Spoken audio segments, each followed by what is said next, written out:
ওম শান্তি। আজকের বাংলা মুরলি 11ই ডিসেম্বর 2023। প্রাতঃ মুরলি ওম শান্তি। বাপদাদা মধুবন। বাবা বলেছেন, মিষ্টি বাচ্চারা, তোমরা হলে সকলকে জীবনমুক্তির মন্ত্র প্রদানকারী সদ্গুরুর সন্তান গুরু। তোমরা ঈশ্বরের বিষয়ে কখনো মিথ্যা বলতে পারো না। আজকের প্রশ্ন, সেকেন্ডে জীবনমুক্তি প্রাপ্ত করার বিধি এবং তার গায়ন কি? উত্তর, সেকেন্ডে জীবনমুক্তি প্রাপ্ত করার জন্য পবিত্রিতে থেকেও কমল পুষ্পের মতো হও। কেবল এই অন্তিম জন্মেই পবিত্রতার প্রতিজ্ঞা করো, তাহলেই জীবনমুক্তি প্রাপ্ত হয়ে যাবে। এর উপরেই রাজা জনকের উদাহরণ উল্লেখ রয়েছে, যে গৃহস্থী জীবনে থেকেও 1 সেকেন্ডে প্রতিজ্ঞার উপর ভিত্তি করে জীবনমুক্তি প্রাপ্ত করেছে। আজকের গীত এই সময় চলে যাচ্ছে। ওম শান্তি। বাবা আসেন সকলকে সেকেন্ডে জীবনমুক্তি দিতে। গাওয়াও হয়ে থাকে। সকলের সদ্গতিদাতা জীবন মুক্তিদাতা হলেন একজন। 1 সেকেন্ডে জীবনমুক্তি কেন বলা হয়? যেমন রাজা জনকের উদাহরণ রয়েছে। ওনার নাম ছিল জনক, কিন্তু ভবিষ্যতে তিনি অনুজনক হন। জনকের উদ্দেশ্যে বলা হয়ে থাকে যে তার 1 সেকেন্ডে জীবনমুক্তি প্রাপ্ত হয়েছিল, কিন্তু জীবনমুক্তি তো সত্যযুগ ত্রেতায় বলবে। গুরুরা কানে মন্ত্র দেয়, তাকে বশীকরণ মন্ত্র বলা হয়ে থাকে। তারা তো সকলেই মন্ত্র দিয়ে থাকে, কিন্তু তোমরা পাও মহামন্ত্র, জীবন মুক্তির মন্ত্র। এই মন্ত্র কে দেন? ব্রহ্মাকুমার ব্রহ্মা কুমারীরা। তারা এই মন্ত্র কোথা থেকে পেয়েছে? সেই সদ্গুরুর থেকে। সর্বোত্তম হলেন একমাত্র বাবাই। তারপর তোমরা বাচ্চারাও সর্বোত্তম হও। তাদের মধ্যে সর্বোত্তম হলো গুরু। তোমরা হলে সদ্গুরুর সন্তান গুরু। গীতা যারা শোনান তাদেরকেও গুরু বলা হয়ে থাকে। নম্বরের অনুক্রম তো হয়েই থাকে। তোমরাও হলে সত্য বলা গুরু। তোমরা কখনো ঈশ্বরের বিষয়ে মিথ্যা বলো না। সর্বপ্রথমে তোমরা পবিত্রতার উপরেই বুঝিয়ে থাকো যে বাবার কাছে প্রতিজ্ঞা করো, আমরা কখনো বিকারে যাব না। মিথ্যা ইত্যাদি না বলা, এ তো হলো কমন বা সাধারণ কথা। মিথ্যা অনেকের থেকেই বেরোতে থাকে, কিন্তু এখানে সেই কথা নেই। এখানে হলো পবিত্রতার কথা। গৃহস্থী জীবনে থেকে এই অন্তিম জন্মে আমরা বাবার কাছে প্রতিজ্ঞা করি যে আমরা কমল পুষ্পের মতো পবিত্র হয়ে থাকব। তাহলে এখানে হলো পবিত্র হয়ে থাকার কথা। ওরা বলবে, এ তো অনেক উঁচু লক্ষ্য, এ তো হতে পারে না। তোমরা বলবে, বাহ, কেন হতে পারে না? এ কথা তো গাওয়াও হয়েছে। কমল ফুলের মতো এই দৃষ্টান্ত শাস্ত্রে লেখা রয়েছে। নিশ্চয় বাবাই এমন শিক্ষা দিয়েছেন।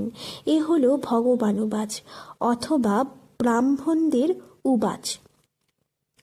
ভগবান সকলকে শোনান না, ব্রাহ্মণ বাচ্চারাই শোনে। এ কথা তোমাদের সকলকে বোঝাতে হবে। মূল কথাই হলো পবিত্রতার। কমল ফুলের মতো হতে হবে। জনকের উদাহরণ রয়েছে। সেই জনকই পুনরায় অনুজনক হয়েছে। যেমন রাধা অনুরাধা হয়। কারোর নাম নারায়ণ হলে তাহলে ভবিষ্যতে অনুনারায়ণ হয়ে যায়। এ হলো অ্যাকিউরেট বা সঠিক কথা। তাহলে যারা আসবে তাদের বোঝাতে হবে। শুনেছি তো সেকেন্ডে জীবন মুক্তি। গৃহস্থ জীবনে থেকেও উচ্চ পথ পাওয়া যেতে পারে। আমরা অনুভবের সঙ্গে বলি, কোনো গাল গল্প করি না। ভগবানুবাচ মুখ্য কথাই বোঝাতে হবে। ভগবান হলেন সকলেরই পিতা। অবশ্যই জীবন মুক্তি দাতাও হলেন তিনি। এ হলো প্রবৃত্তি মার্গ। সন্ন্যাসীদের তো হলোই নিবৃত্তি মার্গ। তারা কখনো রাজযোগ শেখাতে পারে না। তারা তো ঘর পরিবার ত্যাগ করে পালিয়ে যাবে। তারা এই জ্ঞান দিতে পারে না। এ হলো রাজযোগ। গৃহস্থ জীবনে থেকেও কমল ফুলের মতো পবিত্র থাকতে হবে। সত্যযুগে ভারত ছিল পবিত্র প্রবৃত্তি মার্গ, ভাইসলেস বা নির্বিকারী দুনিয়া ছিল। রাজত্বে স্ত্রী পুরুষ দুজনকেই চাই। তাহলে বোঝাতে হয় আমরা হলাম অনুভবী। গৃহস্থ জীবনে থেকে কমল ফুলের মতো পবিত্র থাকতে পারা যায়। আমরা জানি যে বাবার দ্বারা পবিত্র হয়ে পবিত্র দুনিয়ার মালিক হতে যাই। পবিত্র প্রবৃত্তি মার্গ ছিল, এখন হলো অপবিত্র প্রবৃত্তি মার্গ। এই দুনিয়াই হলো ভ্রষ্টাচারী, ওটা ছিল শ্রেষ্টাচারী দুনিয়া। রাবণ ভ্রষ্টাচারী করে, রাম শ্রেষ্টাচারীতে পরিণত করে। অর্ধেক কল্প ধরে চলে রাম রাজ্য। ভ্রষ্টাচারী দুনিয়ায় হয় ভক্তিমার্গ, দান পুণ্যাদি করতে থাকে, কারণ ভ্রষ্টাচার রয়েছে। মনে করে মানুষ যত ভক্তি দান পুণ্য করবে তবেই ভগবানকে পাবে। ভগবানের ভক্তি করে, তারা বলে যে এসে আমাদের সৃষ্ট করো। ভারত শ্রেষ্টাচারী ছিল, এখন নেই। ভ্রষ্টাচারী শ্রেষ্টাচারী হয়। ভারতের নবরচনার কাহিনী কেউ জানেই না। চিত্রের দ্বারা ভালোভাবে বোঝানো যেতে পারে। এমন এমন চিত্র তৈরি করতে হবে, প্রত্যেক সেন্টারে প্রদর্শনীর চিত্র থাকা উচিত। বাবা ডাইরেকশন দেন, অবশ্যই লিখে দাও যে চিত্র আমাদের কাছে নেই। তখন বাবা ডাইরেকশন দেবেন যে এই চিত্র তৈরি করো, তারপর সকলকে পাঠাও, তাহলেই সকলের কাছে প্রদর্শনী হয়ে যাবে। এই চিত্র অত্যন্ত অর্থপূর্ণ। সর্বপ্রথমে একথা বুদ্ধিতে আসা উচিত যে আমরা হলাম বাবার সন্তান। ভগবান হলেন স্বর্গের রচনাকার, নরকের রচয়িতা হল রাবণ। গোলকের উপরে 10 মাথা বিশিষ্ট রাবণের চিত্র তৈরি করে দাও। স্বর্গের গোলকের উপরে চতুর্ভুজ লিখতেও পারো, এ হলো রাম রাজ্য, এ হলো রাবণ রাজ্য। এই সময় রাবণ হলো সর্বব্যাপী, ওখানে আমরা রাম সর্বব্যাপী তো বলতে পারবো না। গাওয়াও হয়ে থাকে, আত্মা পরমাত্মা পৃথক রয়েছে বহুকাল। তারপর সুন্দর করে দেয় যখন সদ্গুরুকে পায় দালাল রূপে, তাহলে অবশ্যই তিনি আসবেন, তাই না? এই হিসেব কেউই জানে না। সর্বপ্রথমে পৃথক হয়েছে দেবী দেবতাদের আত্মা, এ হলো নলেজ, কাউকে বোঝাতে হবে। আত্মাদের পিতা তো রয়েছেন, তাই না?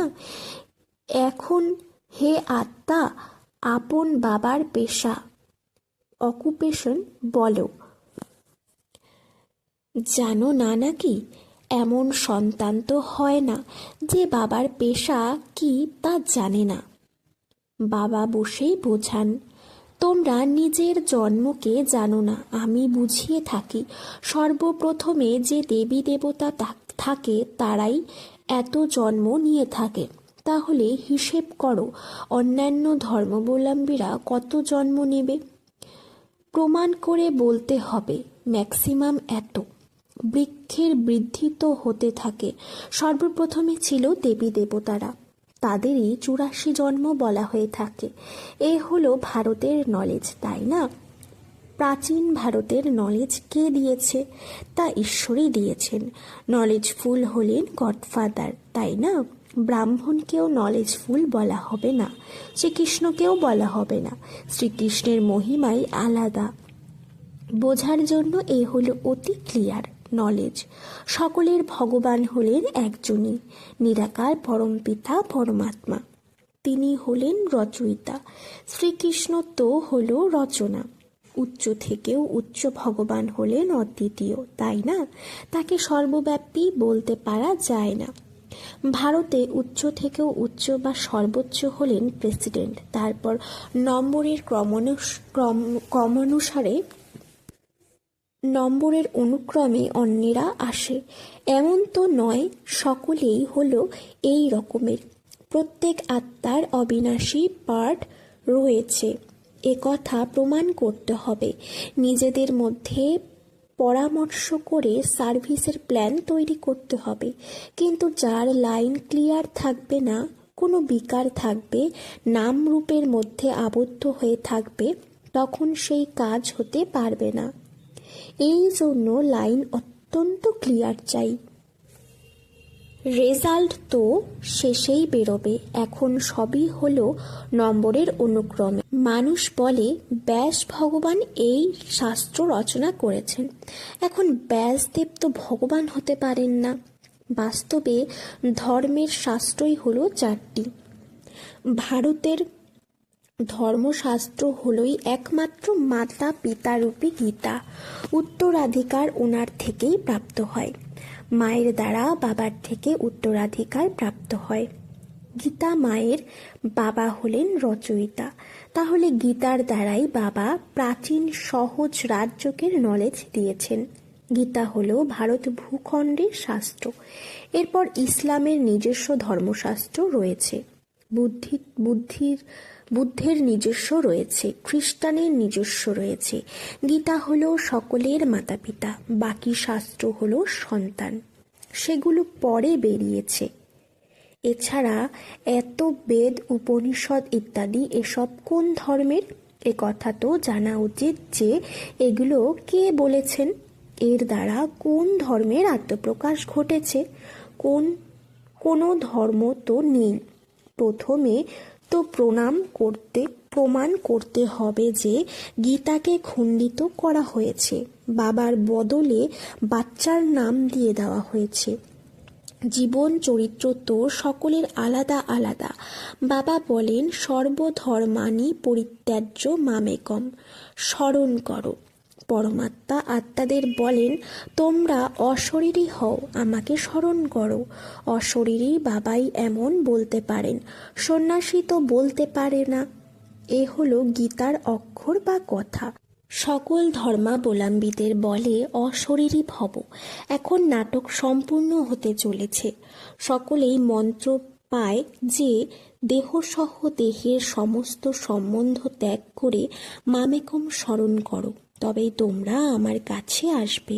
মুক্তির পরে জীবন মুক্তি অবশ্যই আছে, পদ রয়েছে জীবন মুক্তির, ভায়া মুক্তি। যারাই আসে শত রজ তমর মধ্যে দিয়ে অতিবাহিত হয়। বোঝানো কত ভালো, কিন্তু বাচ্চারা এক কান দিয়ে শুনে আর অন্য কান দিয়ে বের করে দেয়। এমনিতে হলো অতি সহজ। তোমরা জায়গায় জায়গায় প্রদর্শনী করো, সংবাদপত্রের উপরেও যাও, খরচা করতে পারো, অবশ্যই সবাই শুনবে। সংবাদপত্রে তো অবশ্যই দিতে হবে। বাচ্চাদের অত্যন্ত নেশা থাকা উচিত। এছাড়া সময় অতি অল্প বেঁচে রয়েছে।